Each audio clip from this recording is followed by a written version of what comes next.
Hey guys, this is Project Dave. I'm back for another lore supplement video. Today we'll be talking about Yuki-onna, or Yuki-onna as I've been calling her until recently. Pronounced Yuki-onna, yokai woman enveloped in a haze of icy cold air, also treated as incarnations of snow. Yuki-onna is a well-known presence in snowy regions. Some legends hold that a woman who dies an unnatural death during a snowstorm will return as a Yuki-onna. Her breath is so powerfully cold that it freezes on contact, and cases of one breath freezing an entire home to death are not unknown. The Yuki-onna of Honnoji Temple is Princess Nioh, resurrected in yokai form by Kelly's dark magic.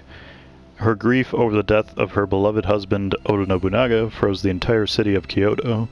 It is said if one with the power to control ice and snow is armed with a naginata, they might stand a chance against her. Princess Nioh is her common name, taken from her hometown in Mino province, modern-day Gifu prefecture. Her real name is Kicho. Nobunaga loved her noble and fierce personality. They were a happy couple, but perished together in the flames of Honnoji Temple. Okay, so Yuki-onna is generally considered the hardest boss in the game, but I don't. It's pretty debatable. Obviously, she's one of the dual bosses, and she's the harder of those two bosses when you're fighting both of them, meaning Nobunaga and Nohime.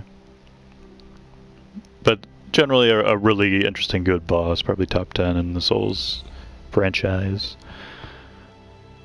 Oh, well, franchise in the Souls universe or something. That doesn't work either, but whatever. Kicho is her name in Kessen 3, Nioh is her name in Samurai Warriors. In Samurai Warriors, she's like a snake lady, and she attacks with claws and bombs and stuff. She has a really interesting moveset, but apparently she's not a very popular character because any woman over the age of 14 is basically old and decrepit by Japanese standards.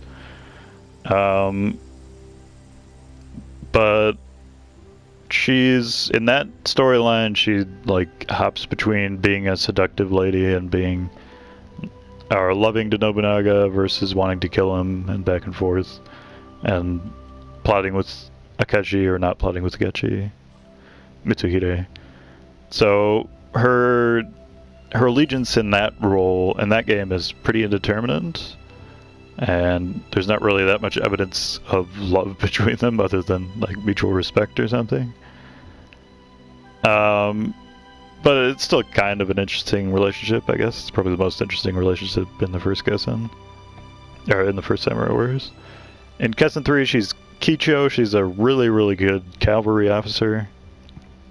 Probably the best cavalry officer in the game, other than the ones that you can get for having Samurai Warriors / Samurai Warriors Extreme Legends data on your memory card. Which are Keiji Maeda, who's somehow not in this game, and Inahime, who's one of the characters in this game is somewhat similar to Inahime, but I don't think she's in the game technically. In that game, she eventually leaves and joins Akechi, but it's only for like 1 or 2 chapters, then she's back after that. And I guess ultimately Nobunaga and Kicho have a loving relationship, even if she begins to doubt his methods and his Machiavellian nature. I really like the character in Kessen 3, and I think she's okay in Samurai Warriors.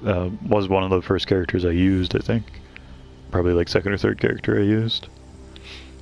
And that's one of the only Warriors games where I actually used and leveled up all the characters, because there's so many damn characters in those games that it's hard to do so. But in Samurai Warriors, there's only 19 characters, so it's a lot easier to explore them, and they all have completely unique movesets and so on. I'm pretty sure they never tweaked the Samurai Warriors movesets, so she still has the claws and bombs and so on. And she's still kind of a snake lady. But in this game, she's a nice ice lady who loves her husband and haunts the entire capital as a result or something. I don't know. That's it for this video, guys. Hopefully I was somewhat, or I conveyed information somewhat well after the description. Probably wasn't too bad. And I'll see you next time.